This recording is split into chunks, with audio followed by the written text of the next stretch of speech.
এক লোক এক এলাকায় সে খাবার খাওয়ার সময়, ভাত খাওয়ার সময় তার নাকের ভিতরে একটা ভাত আটকে গেল।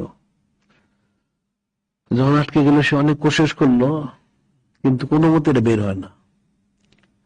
অনেক ডাক্তারের কাছে গেল, চিকিৎসা ব্যবস্থা, কিন্তু বের করা যাচ্ছে না, এটা থেকেই যায় খালি। তখন এক লোক বললো, তুমি এক কাজ করো, কোনো বুজুর্গ অলি আল্লাহ ওনাদের সোবত ইখতিয়ার করো, ওনাদের দোয়া নাও, যদি আল্লাহ তোমাকে সুস্থ করেন ঠিক আছে। তো ওই এলাকায় একজন বুজুর্গ অলি আল্লাহ ছিলেন, ওনার কাছে গেল সে।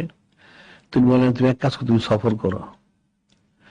তো ঠিক সে সফর করতে করতে 100 মাইল দূরে গেল। 100 মাইল দূরে যাওয়ার রাত্র হইলো, ওই সে থাকলো। ফজরের সময় উঠলো ফজর নামাজ পড়ার জন্য।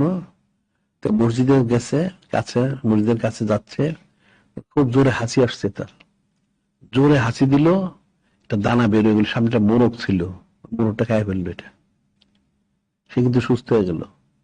এখন সুস্থ হয়ে গেল, এখন তো সে সুস্থ, এখন যাক নামাজ কালাম পরে সে বলল তার বাড়িতে যাই। আসছে, সে বুজুর্গের সাথে সাক্ষাৎ করলো, হুজুর এরকম হয়েছে, সুস্থ হয়ে গেছে। হ্যাঁ ঠিকই আছে। আসলে তোমার নাকে যে বাতটা প্রবেশ করছিল তোমার রিজিক ছিল না, ওটা মোরগের রিজিক। একটা বাত তো কেউ সেখানে পৌঁছাবে না। আল্লাহ পাক কদরের মতলব, ও রাজ্জাকু যুল কুওয়াতিল মতিন। আল্লাহ পাক তো দৃঢ় রিজিক দেন আল্লাহ। তা আল্লাহ পাক তোমার নাকে করে মোরগের রিজিকটা পৌঁছায় দিচ্ছেন। সুবহানাল্লাহ।